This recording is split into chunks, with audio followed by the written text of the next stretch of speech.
আসসালামু আলাইকুম এভরিওয়ান, আশা করি সবাই ভালো আছেন। তো গ্রামের বাড়িতে আছি আর শীতকালের গ্রামের ওয়েদারটা অনেক জোস হয়ে থাকে। তো খুব সকালে ঘুম ভাঙছে, কারণ হচ্ছে আজকে মাছ মারবো। তো অনেক দিন ধরেই ভাবতেছিলাম যে মাছ মারবো, কিন্তু সময় হয়ে উঠতেছিল না। তো যাই হোক, ফাইনালি আজকে জোর করে হলেও মাছটা মারতেই হবে। তো খুব সকালে উঠছি, প্রায় 7টার দিকে। তো যাই হোক, সকাল 7টায়। তো আজকে এই যে যেটা দেখতেছেন, কচুরিপানা সহকারে ডোবা যেটা বলে অনেকেই, আবার পুকুরও বলে। তো যাই হোক, গ্রামের একটা ভাতিজারে বলছিলাম মেশিন আনতে। তো সকাল সকাল মেশিন নিয়ে চলে আসছে। তো আজকে এই শ্যালো মেশিন দিয়ে আমরা পানি ছেঁচে পুরো একদম মাছ ধরবো। আর মাছটা মারার জন্য আমি বেশি এক্সাইটেড ছিলাম কেন, যে হচ্ছে এইখানে যেগুলো মাছ আছে সব দেশি মাছ, মানে মাছ ছাড়া হয়েছিল, কিন্তু কচুরি বানানোর জন্য মেবি ওই মাছগুলো পাওয়া যাবে না। আর আসলে বেশি মাছও ছাড়া হয় নাই, কারণ শহরে যাওয়ার পর বা আমরা হচ্ছে গ্রাম থেকে আমি, আমার আরেকটা চাচাতো ভাই ছিল, আর এই পুকুরটা অনেক বড় ছিল, মানে আশেপাশে। তো ওই মাটি দিয়ে পূরণ করার পর ছোট হয়ে গেছে এখন। তো এখানে আর মাছ টাছ তেমন চাষ করা হয় না, কিন্তু এই হচ্ছে দেশীয় মাছগুলা অটোমেটিক হয়ে যায়, কারণ আশেপাশে যখন পানি হয় তখন আর কি এটা হয়ে থাকে। তো ফাইনালি হচ্ছে আমাদের অনেকজন মিলে আমরা মাছ ধরতে নেমে পড়ছি।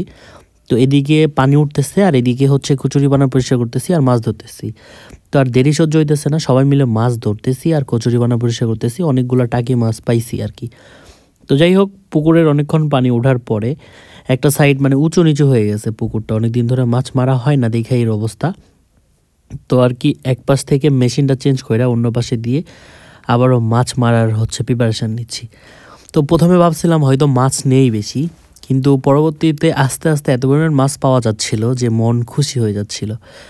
তো কি বলবার, শিং মাছ, যাই হোক অনেকগুলো শিং মাছ ছিল, মানে একটা গর্তের মধ্যে প্রায় 30-40টা শিং মাছ পাওয়া গেছে। এছাড়াও অনেক যে মানে অনেকগুলো শিং মাছই পাওয়া গেছে, আপনার ভিডিওতে দেখতে পাবেন। তো আমাদের মাছ টাছ মারা শেষে আমরা এখন মাছগুলোকে একদম আলাদা করতেছি, মানে কাদা লাগা মাছগুলোকে পরিষ্কার করতেছি আর কি। তো এখানে যে মাছগুলো দেখবেন এখন সবগুলো একদম পিওর দেশি মাছ। তো মাছ ধরার পর মানে এত ঠান্ডা ছিল, তো মনে হচ্ছিল না যে মাছ ধরার মানে আনন্দে এই অবস্থা। তো ফাইনালি আমরা কিছুটা মানে 4টার মতো আর কি ছাড়ানো মাছ পাইছিলাম, আর বাকি সবগুলো ছিল দেশি মাছ আর কি। তো আমরা হচ্ছে এখানে সব মাছগুলো আলাদা করে ফেলছি। কই মাছ ছিল, তারপরে আপনার খৈলসা মাছ ছিল। তো কই মাছগুলো হচ্ছে কি সাইজে অনেকগুলো বড় ছিল, ছোট ছিল এভারেজ, কিন্তু দেশি মাছ তো বস অনেক মজা আর কি। তো এরকম মাছ কে কবে ধরছেন অবশ্যই কমেন্ট করে জানাবেন, কারণ এই মাছগুলো ধরার মধ্যে মজাটাই অন্যরকম। তো তারপরে হচ্ছে আপনার এই মাছগুলো ধোয়া শেষ করে দেন পরবর্তীতে আবার হচ্ছে আমরা এখন ওই যে বড় মাছগুলো নিয়ে খেলাধুলা করতেছি। পিকচার তপু মানে অনেক দিন পর ও মাছ ধরছে, তো বেশি মাছ ধরতে পারে না। তো যাই হোক, এখানে দেখতেছেন শিং মাছ, একদম পিওর অরিজিনাল শিং মাছ। তো আমিও শিং মাছের কাটা দিয়েছে মানে ফুটাই দিয়েছিল ভাই, এত ব্যথা কি বলবো আর। শীতের সময় ব্যথা ছিল প্রচুর।